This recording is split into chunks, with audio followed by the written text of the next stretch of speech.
Hey, fellow GNTers, those like our spirituality with a twist. So this is a special episode, a different kind of episode in our cult series we've been working on. We wanted to talk a little about trying to unite, to bridge the differences between people in such a alienated world. And I will try to share my experiences of trying to unite with two long-term friends I was estranged from, one from the left, one from the right. And those could be our little like a little bit more of a personal episode talking about this. So, anyways, the cult thing was sometime around January. Daniel and I looked at one another and went, "Oh shit!" And we were trying to figure out what to do about that in terms of our episodes. And because we're essentially an educational and spiritual podcast, we decided to do things on cults and cult psychology. So we've done a lot of episodes about that kind of stuff. If you're curious about looking back at those things, talked about psychology of conformity and issues of social cohesion, and we got other episodes in the pipeline. But this one's a little bit different. And for me, Daniel, it was sort of trying to use like the materials of our episodes to see if I can like reconnect with people as the project of maybe what we all have to be trying to do at this point. See if we can kind of like reach across the aisles and reconnect with people. And I was specifically inspired to have us talk about it because I think the things that you and I have been talking about in these episodes were sort of helpful in trying to make these reconnections with people. So I don't know.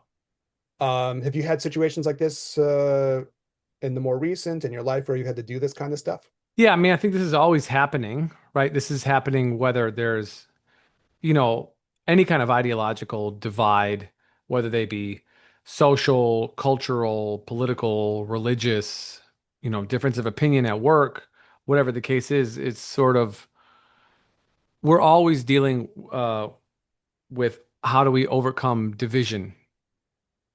What are the methods to do this? And so it's, and maybe even in this way that I'll say it, it'll be the sort of preamble for the rest of the episode. It's not about overcoming division, it's about fostering union. Yeah. Because even in like, and this is a deep kind of mm, admission for myself. When I am guiding somebody in a meditation or when I'm in the treatment room and I'm talking to somebody before they rest, I don't, I just did it. It's hard to do. I intentionally use language that is affirmative, Mm. meaning I avoid like a more negative type language, not bad language, but just say, so instead of saying, um, don't focus on your feet, I'll say, move your attention to the upper parts of your body. Yeah, yeah, yeah. And, instead of saying, let go of the guilt, I'll say, focus on being free, Mm. focus on feeling ease. So you move the attention to where it is that you want it to go, as opposed to highlighting what it is that you don't want to highlight by simply mentioning it. So in this way, we'll say, now I don't know if I could do the entire episode like that. It'd be very difficult. I'm sorry. Very like virtuoso podcasting move. Yes, yes. But in this case, instead of overcoming division, we could say we're helping to foster unification or helping to foster cohesion. Well, I was kind of interested. I get what you mean, like the to work on the things that unite people as opposed to putting the emphasis on the things that are polarizing Hmm. people apart. I was really interested in, kind of putting maybe the Buddhist money where one's mouth is or something. Hmm. Yeah. Yep. Episodes I've been trying to learn. I've learned a lot through these episodes. So, if you're hopefully people can go back if you're just catching this now for the first time. We did a lot of episodes around these questions, Hmm. vulnerability to cult psychology, the United States culture is maybe one that might be especially vulnerable to kind of cult thinking, and then the cult thinking in the moment that seems to be Yeah. so in the thrall of and in the grips of, right? So we've been doing these educational episodes, and I thought, well, okay, let me really try to do it. So, mm. And I don't know if I was always in the affirmative, but as good as you are, but at least I thought, well, I'll try to be honest. I'll try to share what we've been talking about, and maybe we can make some reconnections with people. And it was like to the extent this might be inspiring to other folks too, these are people that like I legitimately had like estrangement with. So I thought, okay, I'm going to try. And I didn't tell you, Eric, but I did this last night, even though I didn't know this is what we're going to record on today. So I got, Oh, you have one too. yeah. Oh, Yeah. brilliant. Okay. So synchronous Brilliant. work in our favor. All righty. Okay. I'll share my tales. Daniel will share his. and again, a little bit more of a personal episode around this idea of how do we overcome these cult differences? Mm. Yeah. And Eric, and I'll say, I mean, I haven't heard from a ton of people about this stuff in general, but if you've been listening to us for any length of time, and there's a sense that we have veered away from the things that, we used to talk about more regularly, we haven't. We haven't. I would say that during this particular period, there was more of an effort to highlight the things that were running in society that seemed to lack a diagnosis. And as clinicians, we are looking to help, and therefore, the way to find a treatment strategy, one must have a diagnosis because we have to know if this diagnosis, based on the treatment, if the treatment works or doesn't work, we have to go back and say, okay, was my diagnosis wrong? But if I don't have a diagnosis and I only apply treatment, well, I don't know if I was ever right or wrong. And maybe, yes, if I helped, wonderful, but that doesn't help me as a clinician. And so this is the difference between somebody using AI to give them a treatment program for any kind of disease and going to see somebody that is an actual clinician, that's an actual practitioner of whatever discipline. So it's a long way to say we were doing the diagnosis of a very vast problem that involves both individual and social psychology happening simultaneous while it's happening, while we're living in it. We're trying to diagnose a problem while we're living in it. It's always easier to do afterwards because you can look back and point to this and that and say, "Oh, that's what that was." But while it's live, while it's, occurring, while we're, turned off and turned on by certain things, it's not the easiest thing to do. And so I feel like we've done a pretty good job, of acknowledging what was happening, what is happening, and the goal, probably moving forward is going to be how to work with this, how to overcome these things. So, yeah, Maybe this is an example of how to do that on a personal level. We'll try, yeah, right? yeah, Like we can present 3 case studies at least now, yes, Um, I had the same thought, and I had one conversation with someone who was like, "Well, you're supposed to be talking about Buddhism and Taoism and Sufism and Kabbalah and so on, right? These spiritual traditions, Buddhist Tantra obviously is a big one for us. So, like, what's up with this? Because you're talking about these other things, but what struck me, you went from the clinical side, and I had those thoughts too, right? You have to diagnose something, come up with a theory of the case. mm-hmm, Maybe we're right, maybe we're wrong, but we can come up with a theory of the case and present it, right? mm-hmm, Discuss. The mm-hmm, other side was more thinking like, if you start thinking about even something very vast like enlightenment, you're supposed to be able to understand a whole bunch of stuff. Lama Glenn's a little bit like that. One of our teachers, Glenn H. Mullen, Lama Glenn, he says, one of the things about being a Buddha, if you want to get really big yeah, about things, grand about things, would be that you're supposed to understand all kinds of aspects of life, including how the social system around you is working, right? mm-hmm, mm-hmm, That's part of understanding what they call in Buddhist philosophy conventional truth. mm-hmm, I was like, okay, this is a special set of episodes for us on a very important part of conventional truth, and how, we're talking about things in the now, but actually we're trying to be educational about it. So really we're talking about things that are transcendent of the now too, mm-hmm, applicable all over the place. So if people screen back through the episodes, and please do, if you find this stuff interesting, the stuff we were doing on social psychology, that's universal. That's not for the now. correct, That's a deeper question, right? yeah, And the same with like what happens when you get groups of people and you're trying to like there's imposed solidarity to like hold the group together in ways that are artificial or destructive. You have to yeah, understand that yeah, if you want to like be a spiritual person or be a person who's trying to pursue enlightenment, even, like this is stuff you have to understand. So yeah, I had that thought too. mm, I had an interesting conversation with someone as well where I was like, if you get to a huge Buddhist cosmos, right? And sometimes in Buddhism, you'll imagine that you're living in this vast multiverse, right? But the problems we're talking about in our little corner of this multiverse are still the problems that are probably happening everywhere. sure, Our little corner of this vast multiverse is just a little smaller vision of stuff that's probably happening everywhere. So people suffering from, you know, cult inspired delusions or something, or people fighting over ideological rigidities, or people struggling to how to free themselves from mental entrapments. That's like everywhere.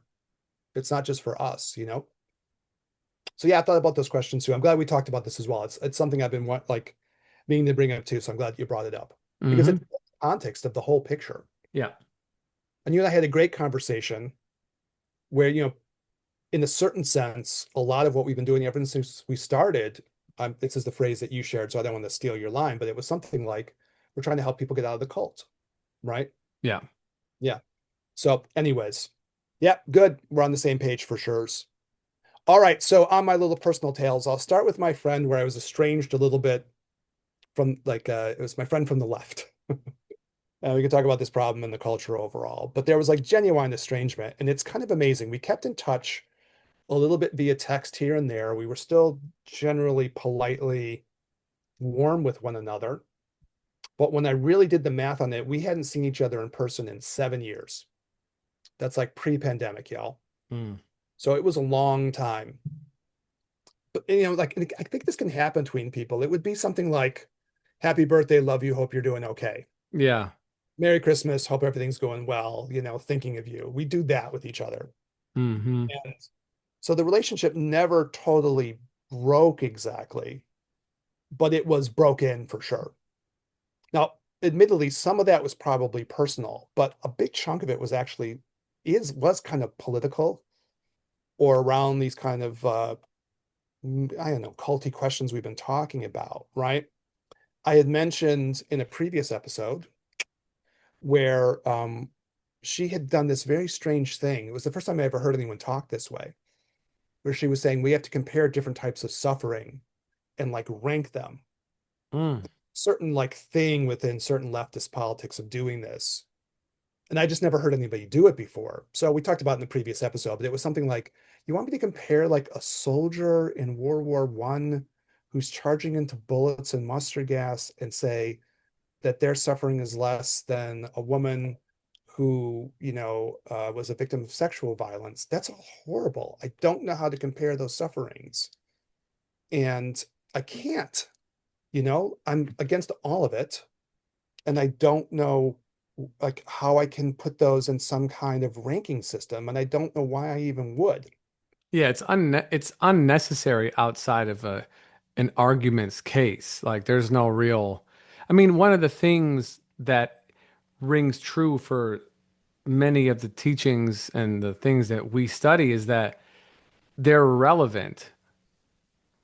It's not some antiquated thing that was once present a long time ago, you know? They're now. So suffering is suffering is suffering. Isn't it? Like war is bad whether it was fought in 320 AD or 1556 BC. It's not a matter of, of course we can say maybe in a grander scale, someone being burned to death is uh worse than, I don't know, being shot. But, again, we're talking about like levels of terrible, and there's not a whole other than a purity test. I mean, and anybody could argue with me, and if you want to, please do. I'm always happy to take your criticism and compliments and all the things. Um, but we're still talking about bad shit. So why do we need a purity test for? And as a Buddhist, there was something like I have to have universal compassion. I can't sit Correct. try to rank sufferings. And as a clinician, you have your patient you see who has PTSD because they were in some terrible war, and then you have the Yeah. next patient you see who's a victim of some horrible sexual violence. And I'm like, I don't know how to like And rank these things. I can't do that from like a clinical mindset. It's impossible. But there was a politics like that. yeah. And Just the never other heard it before. So I was like, this is going back really like 2 decades. I just had never heard this kind of thing before. And I was like, I was kind of flustered and just kind of like taken aback. So, well, anyways, I'm we sorry. also Yeah, we yeah, also know, Eric, like people have different experiences in their life that some people would be like, that's nothing. I've lived through X, Y, and Z. But for that person at that time, it's everything. yeah. That's the hardest challenge they've ever had. But that's their challenge. That's unique to them. And the skills that they're going to come out hopefully, of that challenge with are going to benefit their life in such a unique way, you know, in a very specific way. So you can't shit on someone else's experience because it's theirs, you know? Yeah. I mean, that was like an odd part of a certain kind of politics, Yeah. you know? Yeah. And I guess just, and again, if you don't like it, I'm willing to take criticism. But for me, it was like, I can't do what you're asking me to do. I can't do it from a Buddhist perspective, and I can't do it from the perspective of trying to be a clinician. Hmm. We're traditional Chinese medicine doctors, acupuncture, herbalism. I can't sit there and do what you're asking me to do. And I think it precipitated this really kind of long argument. And Yeah. I was like, okay, that was a while ago. Yeah. Very last time we saw each other 7 years ago. I was like, one of the things we talk about a lot is like relationship stuff. I'm definitely a person who tries to work on the uniqueness front of things, which is kind of like relationships that are more flexible and open. And I happened to be going through a little period where I was having conflict with someone. And it was pretty painful. And you can remember 7 years ago, so you know exactly what I'm Yeah, talking for about. sure. It was a big deal. So I was out there and we were hanging. And I wasn't even there just to talk about, the set of issues that was going on with me. But we had conversations, it was part of it. And at a certain point, she said to me, well, you know what your real problem is? And she got very serious and she said, your real problem is you're not teaching your daughter enough about her white privilege. And Oh, I went, okay. And, just to like talk about my daughter a little bit, who just graduated. So congrats. congratulations to her. She earned it.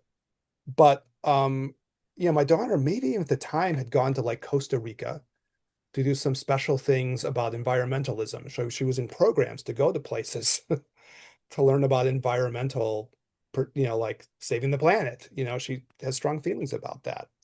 And at the same time, when she was in high school, she was also donating her time giving art lessons to like a place called Marwin in Chicago. It's a really great place. It's an art center where they have art programs, especially for kids who otherwise wouldn't be able to have resources that would be able to give them those opportunities. So it was like she was donating her time to do this. And she would go to soup kitchens. Now that she's graduated, we were helping her get her resume together. And her main project that she did, or one of her main projects, was like doing a documentary film on people who were like falsely imprisoned. Mm. So she's not like a non-conscious person. Hmm. We can debate that white privilege phrase is like so explosive or has been historically. But I was like, Hmm. okay, but we're talking about my daughter. And I mean, she's off doing a lot of things, and she's a very conscious and conscientious person. So it's just kind of like taken aback. And it was like almost like an odd, like something cracked in that moment. And I remember driving back and I called her as I was driving home and I was like, well, listen, if you can't see the difference between me and people who would be reactionary or racist or, there's something wrong in this, you know? Um, and so we had kind of a conversation around it. And I think she was getting like, maybe there's some truth in what you're saying. I grew up in what would be called like Trump's America. And I was like, I know the darker parts of, that part of the world, those parts that are dark. I'm very familiar with them. Hmm. I always like to be around people who are racist and homophobic. And, I had lots of conflicts with those folks growing up. I wouldn't give up my gay friends. I wouldn't not be friends with anyone from any background. Like I've talked about that in the podcast before. Yeah. Lots of fights with people, you know? So I was like, I know this part of the world really well. And if you can't see the difference, I don't know. So, anyways, I wanted to share the tale because it was something it was real. There was a real estrangement that happened. And we never saw each other in person after that at all. My uncle was ill a few years ago, and we talked a little bit around that. But the whole relationship, like, basically just collapsed. And it was really under what I have heard from some people who've been listening to this has been we're going to be hard on this culty thing wherever we see it. Mm. Episodes were inspired by cultism. That's a problem in the MAGA movement. That was part of the inspiration, just straight Hmm. up. Hmm. But I did it from people like, well, you have to be acknowledging of the cultish stuff all over the place. And I'm like, yeah, I agree. That's being an honest actor. Yeah. So I was like, no, I'm willing to call any of this where I feel like it's potentially divisive or problematic or Yeah. just doesn't seem true to me, you know? Yeah. Though of course, we've had lots of episodes where we talked about the kinds of issues that, we did episodes with Pete before, where we were talking about problems of racism in the culture, Yeah. right? Yeah. Like we're not dodging those questions either. No. So, anyways, it's complicated stuff, and if people get mad, okay. But I was like, okay, on the very personal level, I was like, okay, we're not understanding each other at all. So how did you This is resolve coming from this? a political place, and you're running me through a political filter.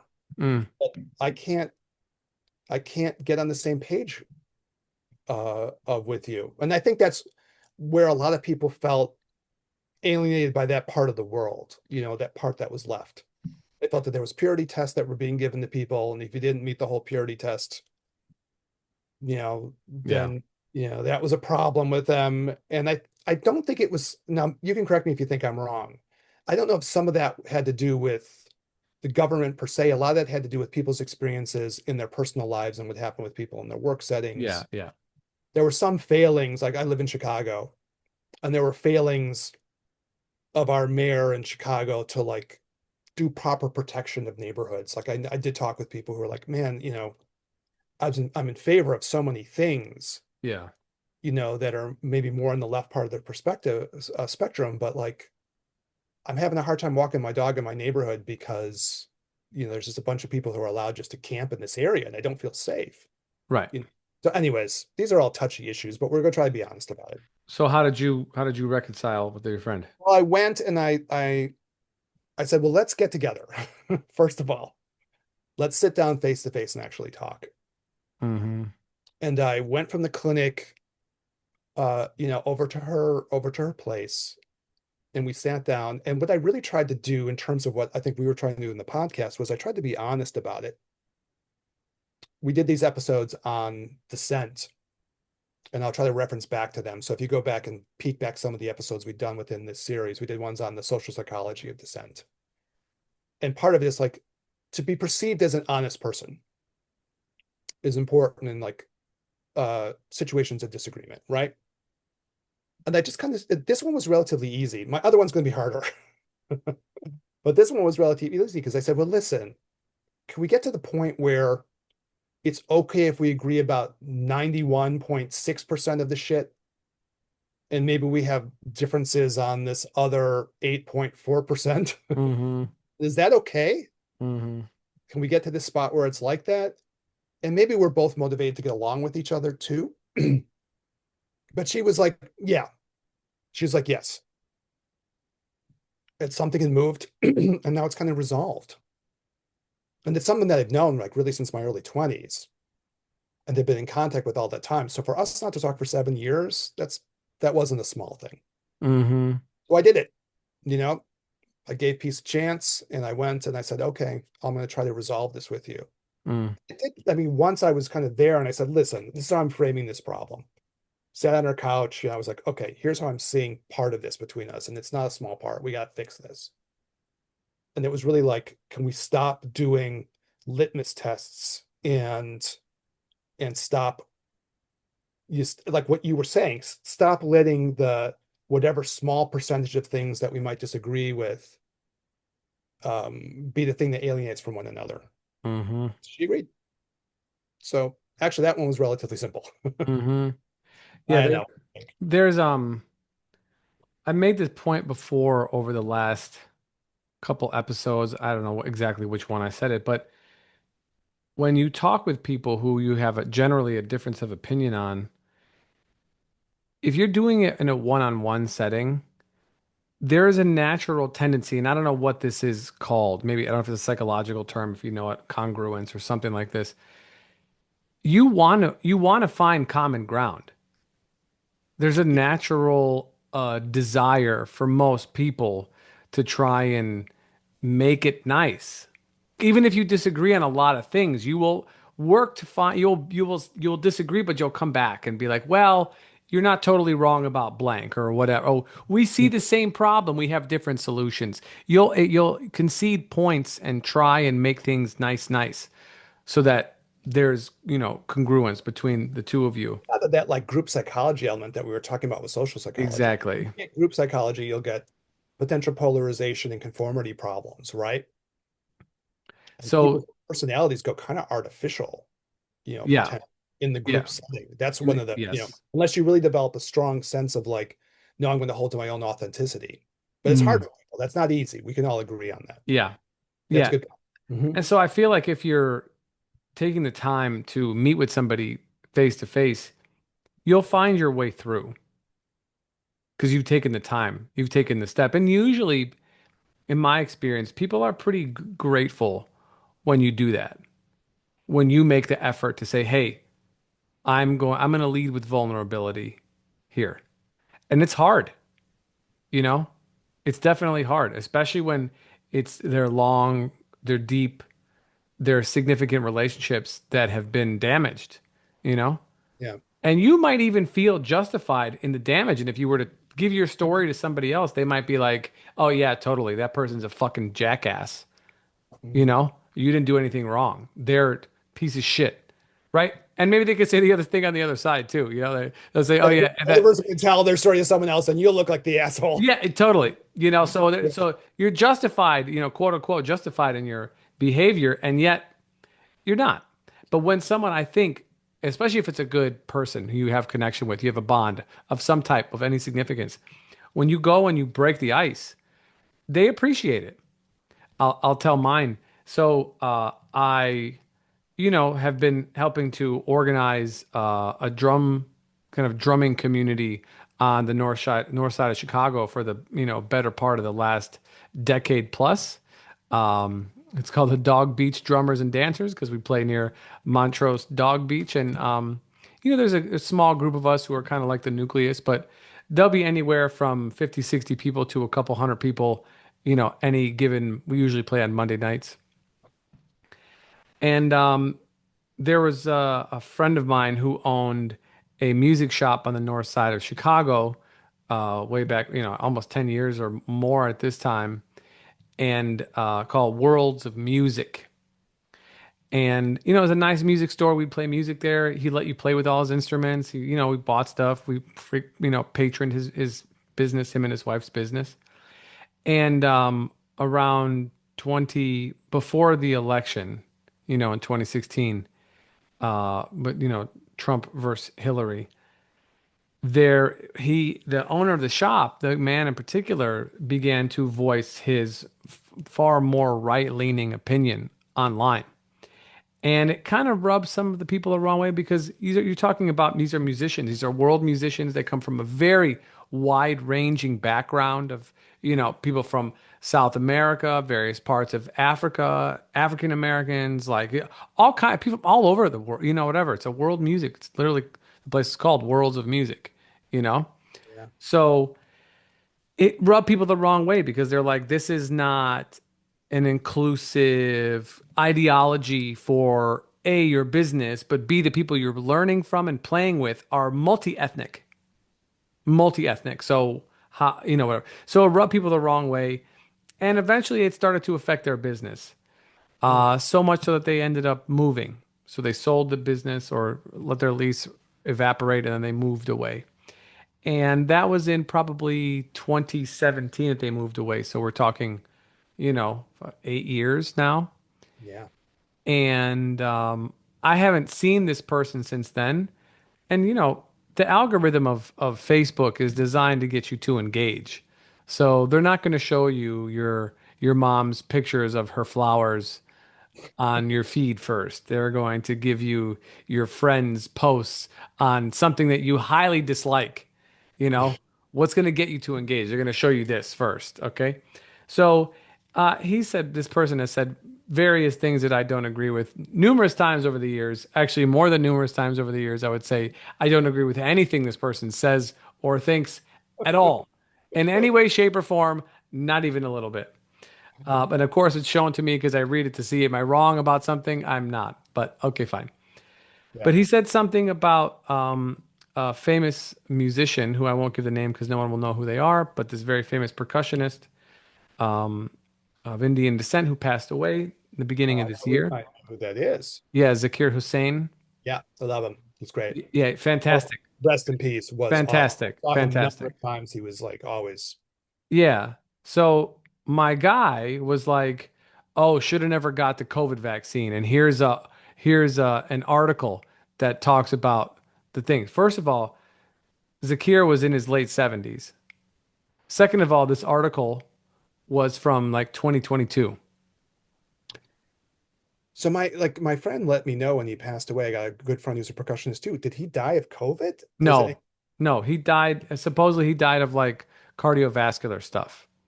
And He's so, dude. right, he's an older dude. So, but Yeah, my friend made the link that this is from COVID vaccines because yeah, Zakir was telling people to get vaccinated. And so yeah, he gave this article as like evidence of his thing. And I was like, bro, first of all, that article is 3+ years old. Stop. Second, and more important, let's celebrate the man's life, not use his death as an argument that you're having with no one. yeah, yeah, yeah. It's not, that's not how we celebrate art. That's not how you celebrate somebody who was influential and inspirational to you and so many other people. You know, like I don't comment on shit because I don't want to get into stupid debates with people and their dumbass opinions and whatever. Even my opinion is dumbass anyway, so fuck me, you know. But I don't want to get into these. I don't like this shit. But that really rubbed me the wrong way. Dragged into something where you're like, okay, this is just Stupid. purposely polemical or purposely argumentative. It's trying to be provocative. It's almost trolly. Yeah, yeah, I don't want to be involved in trolly conversations. If we want to talk, we'll talk. But if it's trolling, I don't want to be right. involved in Because it. you ain't gonna troll in real life. Yeah, People don't troll in real. It's not that way. yeah, Because there's consequences. Anyways, so we went this back and forth, and I just left it. I said, "Hey, man, listen. You start insulting me, I'm going to get very nasty, and I don't want to do that. So I'm going to wish you well and hope that you learn something from this. I'm done playing in this chat room." And that was, earlier this year. But before then, we hadn't spoken in a long time because I just like whatever. He came to our drumming event last night. yowza. He's Okay. in town visiting his mother who is ill, and his brother is local. So he came in, he sat down on the opposite side of our little gathering, and I know he saw me. We made eye contact a bunch of times, and before I left, I made a point to go over there and to shake his hand, give him a hug, and say what's up.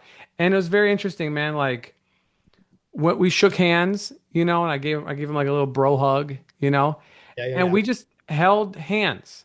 We just shook hands for about the entire length of our conversation. And I just said, "Hey, man, been a long time. I hope, glad to see you. I hope you know that, like, whatever. I'm not even going to talk about it. I'm just saying, whatever. This here is a creative space, and you are welcome anytime. Anytime and every time. You're always welcome here, you know? Um, and then we said a few more words and whatnot, but we never let go of our hands until again I gave him a hug. We hugged up again, and then I moved on. But I remember that moment, and I know he would not have come up to me because it's not like I was playing drums the entire time.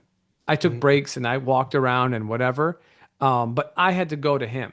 And so what I'm saying, in reference to what you said and what reference to I said earlier, I've had many conversations with friends that we believe everything identical, no problem. But we get in arguments, miscommunications. Someone says something, somebody's sensitive on one day for whatever reason. It doesn't matter. What ends up happening though is that divide between where you believe you are and they believe they are begins to widen and it gets worse with time. And unless you're willing to like put down your armor, lower the drawbridge, and really lead with some heartfelt things, that gap will probably ride out for the rest of the life because just people have a very hard time breaking through that like impenetrable barrier of silence and distance. But really, it's 1 decibel that breaks it, and it's a millimeter of movement in the other direction towards that person that will break them and melt the Sometimes invisible ice. it'll like that little bit of thing will just Yes. push things through. Yeah, and you have to do it. So, when people talk about how do you build a bridge with people who don't believe the same as you, I think it's twofold. You got to do it in person. You have to do it in person, and you have to be vulnerable. If you're gonna play patty cakes, if you're gonna give talking points, if you want your to puff up your ego to show yourself that you're right and they're wrong, and you're gonna own the libs, or you're gonna, whatever the thing is to, troll somebody or whatever, then you're not being yourself. You have to be in person, vulnerable, authentic. Yeah, there's a And certain then amount of authenticity. Yeah. things will melt away and they'll do what they do. And because you know what you can also do? Agree to disagree. It's not the end of the world. You don't have to change everybody's opinion. I don't even care to change anybody's opinion, to be totally honest. It's just, can we be a little bit more agreeable to say, I don't see the way things you do, but that doesn't mean that you're a piece of shit. Just because I don't agree with you doesn't mean I'm crazy. I was already crazy even when I agreed with you. Yeah. My being crazy was a precondition for my agreement. Totally. That's why we're friends in the first place, dude. Yeah, crazy. Yeah. Really crazy. Yeah, I agree with all of that. And I think that was one of the other things I heard, like wanted to make clear what I heard from people a little bit who had listened to some of these episodes was like, just because I feel like, there's an element of like, I am one of those people who do feel that there's an element of like authoritarianism thing going on. Like, I do think that that's the case. And I'm strong on that point. But that doesn't mean that I think everyone who's on the opposite side of a question on a personal level is like a bad person. They're not. No. More than like my friend who I ended up not talking for 7 years with. She's not a bad person. And I never thought that, you know? And it's, there's something about, and I don't know how even to talk about this from our Buddhist and spiritual or even our social psychology point of view, but there's a disconnect in people's personalities, maybe. Mm-hmm. Happens on the individual level and what they find acceptable on the individual level, what they find acceptable on political levels or higher levels. There's some divorce going on, and that's something we'll have to bridge. But Mm-hmm. anyways, I wanted to make Mm-hmm. that clear too Mm-hmm. in these episodes because, obviously there's like divisions with my family that are pretty sharp. Sure. And I talked with my brother and I said, well, other family members, and I said, we have trouble in this group. Like, this is very polarized between us. And it was something like, well, if we're going to figure this out at some point, we'll have to figure out some way where we can meet and come to some kind of point of agreement. Yeah. Yeah. I can't, it's very complicated, obviously. I'll get to it when I tell my next tale. But for my friend on the left, totally agreed. And I think there was a couple things that happened. One was I didn't want to relitigate the past either. I did the same thing. I don't want to relitigate questions. I'm not going to go back and revisit. I just want to make this one quintessential point, which is I don't want to argue with you about we agree on so many things. Can we not be alienated from one another on the things that we disagree with? I wanted to do that. That was my lead. Now, being honest, when we talked, there were some things not in that part of our relationship, but other parts that she wanted to relitigate. And I was like, okay, relitigate them. And I didn't agree with her. Nothing's changed. She we really re-relitigated, and it was like, I don't remember anything you're talking about, and whatevs. But I also was like, okay, if that's the way, I was like, I don't remember even those incidents, but if I did that, I'm sorry, and if you felt that way, I'm sorry, and I let it go. Hmm. So I let that part go too. But I do think there's something about not relitigating the past. You Yeah. know, and the other part was, I think when you're talking about authenticity, I know when I first arrived, and again, we're telling these tales to maybe have it be useful for all of us. When I first arrived, I could tell that she was going to be like a little evasive on things. We hadn't seen each other in 7 years. Mm. And it was, a little bit, she probably didn't know what to say or what to do. And so she was just going to be avoidant. And I said, okay, listen, this is hard, but I'm going to go right to the heart of this thing now. We did a little bit of niceties of seeing one another initially, but I said, okay, this is going to feel not real if I don't cut to the chase of what I think this issue has been. So in that circumstance, I decided I think we have to be honest about this. And I mean, I have a few points that I think we ended up splitting on, and this was like one of the major points. We split around this set of issues, and I just said, authenticity. We got to be direct on this. I can't do a dance around this, and that was sort of something I realized that she could potentially do. Yeah. So I said, no, let's just get to the heart of this. And we resolved it. All right, I I'll share see. my last tale. Well, I think we should hold on one second. One.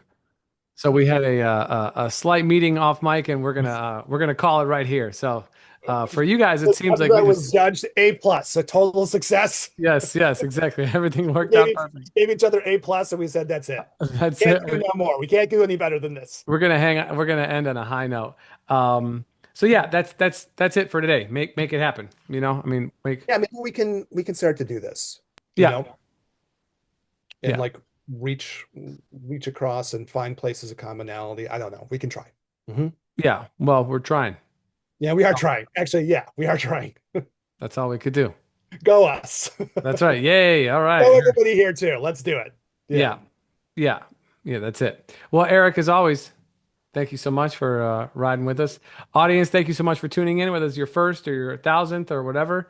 We are, by the time this episode's post, we'll be in our fifth year. So, you Oh, know, wow. Again.